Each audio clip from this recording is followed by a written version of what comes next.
महिला कांग्रेस प्रदेश सचिव और सोशल मीडिया स्टेट कोऑर्डिनेटर ममता डोगरा आज शाहपुर कॉलोनी निवासियों के साथ दक्षिण कोर्ट में एसडीएम ईशा कंबोज से मिले।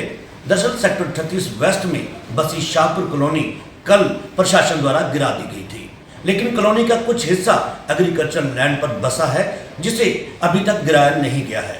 कॉलोनी निवासी अपने पुनर्वास की मांग कर रहे हैं। आइए देखें अर्थ प्रकाश की एक रिपोर्ट।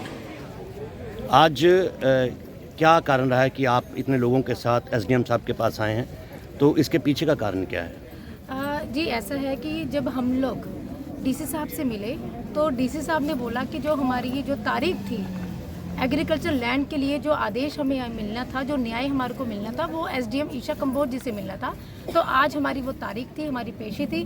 तो हम सभी तमाम शाहपुर कॉलोनी निवासी जो एग्रीकल्चर लैंड पे हैं वो सब आज मैडम से मिले और मैडम ने हमारे को फ़िलहाल ये आश्वासन दिया है कि वो अभी आगामी 2-4 हफ्तों तक फ़िलहाल उस जगह को छेड़ने नहीं वाले और तोड़ने का नाम भी नहीं लिया। उन्होंने बहुत ही वो हमारे से कोऑपरेटिव करते हुए नज़र आई। उन्होंने साफ कहा कि वैसे तो हमारे को जो तारीख दे दी गई है अगली 27 तारीख को, 27 तारीख को उन्होंने हमारे को नेक्स्ट पेशी की हमें तारीख दी है और इसके साथ साथ ही उन्होंने हमें ये आश्वासन दिया है कि आप लोग अपने दिन त्यौहार, अपना दशहरा, अपनी दिवाली हंसते हुए मनाएं। अगली तारीख के बाद वो हमें अपनी सुनवाई देंगे कि वो क्या करने जा रहे हैं, लेकिन फिलहाल उनका जो एटीट्यूड है वो काफ़ी पॉजिटिवली हमारे लिए लगा। मैडम, पिछले कल एक शाहपुर कॉलोनी जो है वो उजाड़ी गई। वो जो थी यूटी की ज़मीन के ऊपर बनी हुई कॉलोनी थी और ये जो है आप कह रहे हैं कि एग्रीकल्चर लैंड के ऊपर बनी हुई एक कॉलोनी है। क्या फ़र्क है इन दोनों कॉलोनियों का? थोड़ा फ़र्क आप समझा दीजिए एक बार। जी मैं आपको बताना चाहती हूँ कि शाहपुर कॉलोनी जो है वो 1988 में इस्टेब्लिश हुई। 2006 में वहाँ पर इन लोगों ने सबके अंगूठे वाले बायोमेट्रिक सर्वे करवाया, इनके पहचान पत्र बनाए, राशन कार्ड बनाए, पैन कार्ड बनाए, सारे जितने भी ज़रूरी जो इनके कागजात थे, जो डॉक्यूमेंटेशन से वो कंप्लीट हुई। 2013 में इन लोगों को सीएचबी की तरफ से एक जो पैसे की रसीद है वो भी मुहैया हुई। 2021 अक्टूबर में उनको इस तरह से एक्सेप्टेंस लेटर जो है वो इशू हुआ इस तरह से। पिछले साल ही इन लोगों को पता लगा कि वहाँ पे पैराफेरी एक्ट लागू होता है। कुछ पार्ट जो है उन्होंने गवर्नमेंट लैंड पे दे दिया, कुछ पार्ट उन्होंने एग्रीकल्चर लैंड पे दे दिया जहाँ पे उन्होंने पैराफेरी एक्ट लागू कर दिया। मैं ये पूछना चाहती हूँ प्रशासन से, क्या वो सोए हुए थे? जब ये एक्सेप्टेंस लेटर उनको दिए, जब ये सर्वे हुए, जब रसीद उनको मिली, तो तब ये वो वहाँ पे पैराफेरी एक्ट लागू नहीं होता था। ये केवल लोगों के साथ भेदभाव किया जा रहा है। हम ये भी मान लेते हैं कि चलो गवर्नमेंट लैंड अगर उन्होंने उसको एक्वायर करना है तो आप उस एग्रीकल्चर लैंड को रिहैबिलिटेशन स्कीम के तहत उसको एक्सेप्ट करें, उसको अपनाएं और वहाँ पे रहने वाले वैलिड लोग, उन लोगों के वैलिड डॉक्यूमेंटेशन के साथ उनको घर दिया जाए, क्योंकि अभी भी 194 से 195 घर खाली पड़े हैं। आपने देखा होगा जो बहुत सारे घर पड़े हैं, दीवारें टूट रही हैं, छतें टपक रही हैं, क्योंकि वहाँ पे मेंटेनेंस भी नहीं हो रही।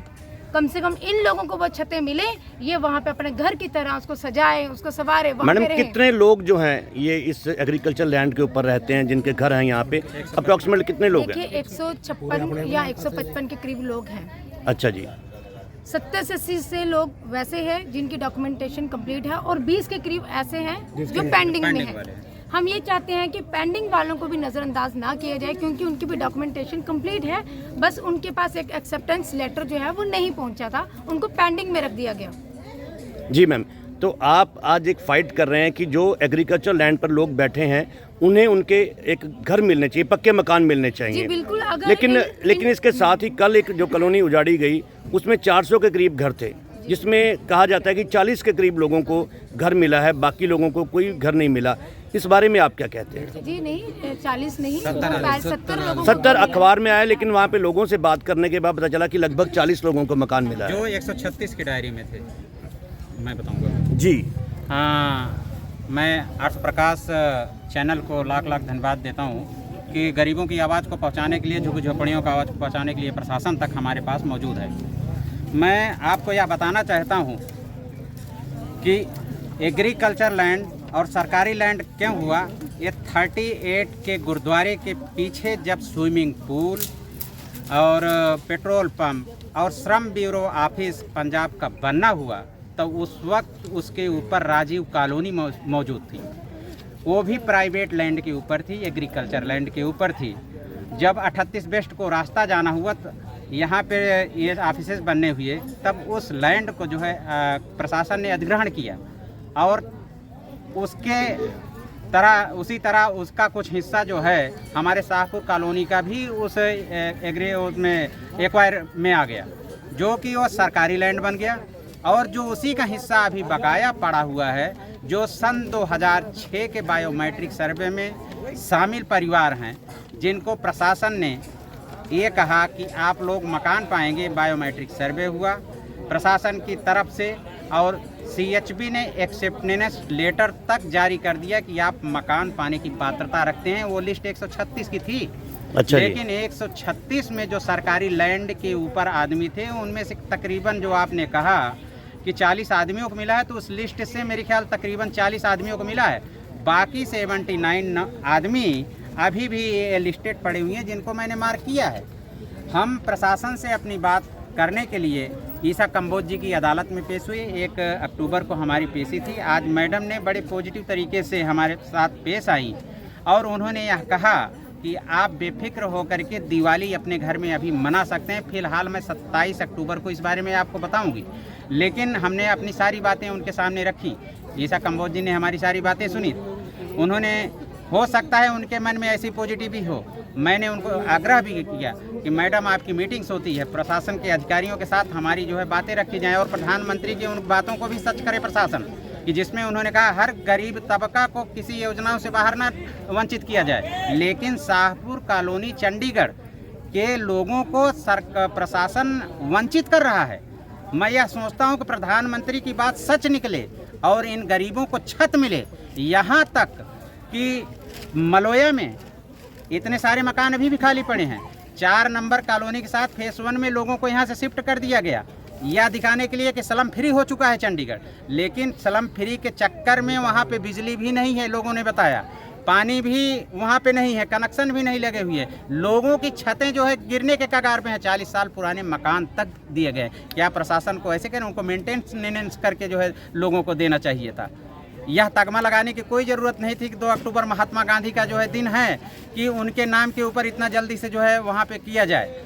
लोगों को भी देखना चाहिए था। महात्मा गांधी जी ने तो हर लोगों के लिए अपने कपड़े तक जो है पहनना छोड़ दिया, सूत से कपड़े काटे, गरीबों के मदद के लिए आगे आए, देश को आज़ाद कराने के लिए चरखा चलाया कि हम अपने ही कते हुए सूत के कपड़े पहनेंगे। लेकिन प्रशासन यहाँ गरीबों के अनदेखी कर रहा है। मैं प्रशासन से गुजारिश करता हूँ और आपके चैनल से प्रशासक श्री गुलेरिया जी को या DC सर को और जॉइंट सेक्रेटरी सर को, जो कि गरीबों के लिए अच्छी सोच रखें और हम लोगों को भी छत मुनासिब करवाएं और गवर्नमेंट को रेवेन्यू भी मिल सके और मकानों का मेंटेनेंस भी हो सके।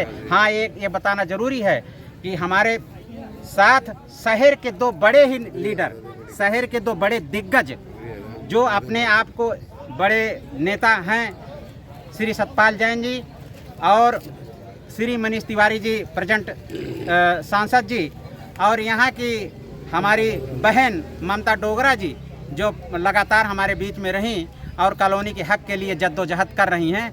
हमें उम्मीद है कि इन दोनों नेताओं के द्वारा या शहर के अन्य नेताओं के द्वारा हमारी बातों को प्रशासन तक पहुंचाया जाएगा और हम लोगों को भी छत मुहैया होगा। धन्यवाद। प्रशासन से ये पूछना चाहती हूँ कि प्राइवेट लैंड में भैंस वाले काफी थे, उनको क्यों दिया गया? हम सबको लिए क्यों इनकार किया जा रहा है?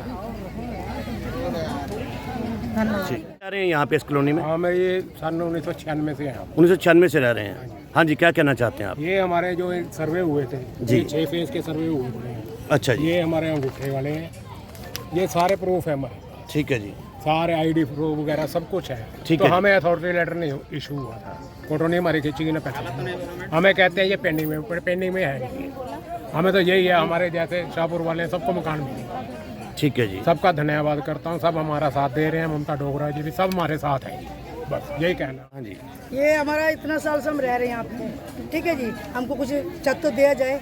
हमारा बाल बच्चे, जब हम छोटे छोटे बच्चे थे हम तब से यहाँ रह रहे हैं। हमको पता नहीं है पर्यटक की जगह करके अभी पता लग रहा है, अभी कुछ दिन से पहले पता लग रहा है। नहीं तो हम तो सोचे भी सरकारी है। हमारे पास पूरा प्रूफ है, हमारा Aadhaar card, I card, voter card, हम सब इधर ही बनाया हुआ। अंगूठा भी हमारा इधर ही का है, ठीक है। हमको पता भी नहीं लगा था भाई हमारा ये सरकारी जगह नहीं है, प्राइवेट जगह करके।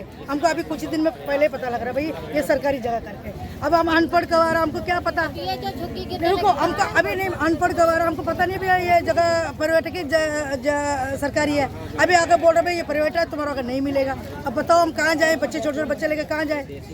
क्या चाहते हैं प्रशासन से आप? बाबा हम यही चाहते भाई हम लोग को सबको छत दिया जाए, ठीक है जी। और छत देंगे तो इनको बहुत मेहरबानी होगा, ठीक है जी। तो क्यों हम गरीब बंदे हैं, इतना साल से हम इसी के भरोसे में रह गया। हमने कहीं मकान ले नहीं पाया, ना हमारे इतना औकात नहीं है हम लोग कहीं मकान खरीद सकते हैं, ठीक है जी।